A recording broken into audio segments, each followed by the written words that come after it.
Okay, I'll start with my favorite Bible verse right now. And it's in the book of Romans, chapter 8, verse 28 to 31. And it says, And we know that in all things God works for the good of those who love him, who have been called according to his purpose. For those God foreknew, he also predestined to be conformed to the image of his Son, that he might be the firstborn among many brothers and sisters. And those he predestined, he also called. Those he called, he also justified. Those he justified, he also glorified.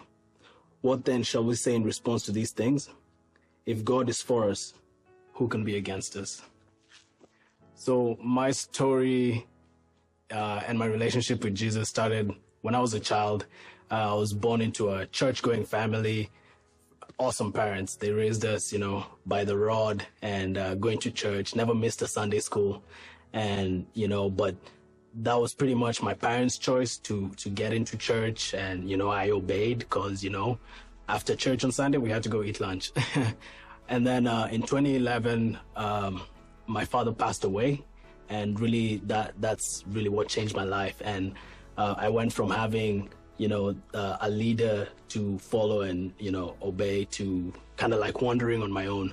And it's at that point that I kind of started going off course, off the track that my parents set for me. And I began experimenting.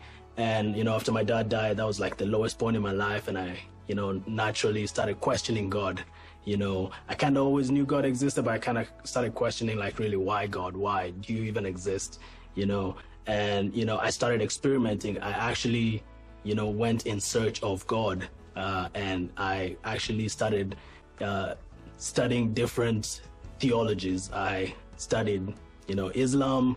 I went, studied Buddhism, I studied everything, Luciferianism, I have to admit. And really, I was searching for God. And it was in search of all that actually I had a personal experience meeting Jesus. I can't explain it, but I actually came to realize that this whole time I was searching for Jesus. And I came to find that Jesus is real. And really that changed my life. And I made the personal decision to, to start a relationship with Jesus. I started reading the Bible more, and I came back full circle. And yeah, here I am today. What would you like to say to someone thinking about following Jesus? I would say, question and ask those questions. Ask Jesus to reveal himself. Ask him to prove that he is there, because I believe Jesus is looking for like he says, I'm at the door and I knock. If anyone opens, I will come in. So I would say, hey, what do you have to lose?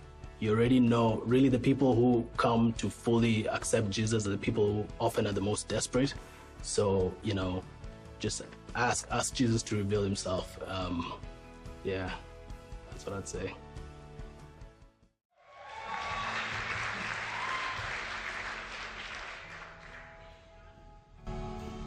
Well, Eric, based on your profession of faith in Jesus, we baptize you in the name of the Father, and the Son, and the Holy Spirit.